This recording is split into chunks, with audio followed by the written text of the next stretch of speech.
গ্রামের শেষ প্রান্তে ছোট্ট একটি ঘর। সেখানেই থাকতেন রহিম চাচা। বয়স হয়েছে ঠিকই, কিন্তু হৃদয়ে যেন এক তরুণের জোশ।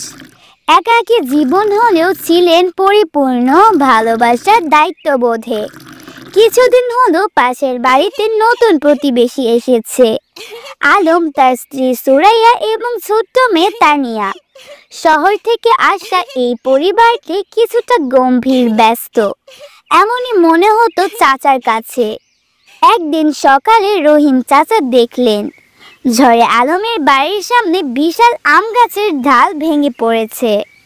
নতুন এসেছে, হয়তো জানেই না কিভাবে সামলাবে। চাচা আর দেরি না করে কুড়াল দড়ি নিয়ে হাজির হলেন। আলম অবাক হয়ে দরজায় এসে বললেন, চাচা, আপনি এত সকালে? তোমার গাছটা পড়ে গেছে ভাই, এই বর্ষায় আরো ক্ষতি হতে পারে, চলো মিলে ঠিক করে ফেলি। চাচা, আপনি তো এখনো এত খাটতে পারেন? আমরা ভেবেছিলাম লোক ডাকতে হবে।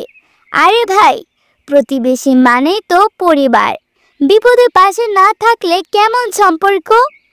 আমার বাগানে আম হলে তোমরা পাবে, আর তোমাদের বিপদে আমি থাকবো, এই তো হক। সেদিন বিকেলে তানিয়া এসে চাচার হাতে একটি প্লেট ধরিয়ে দিল। আম্মু বলল আপনাকে দিতে। চাচা কেকটা হাতে নিলেন।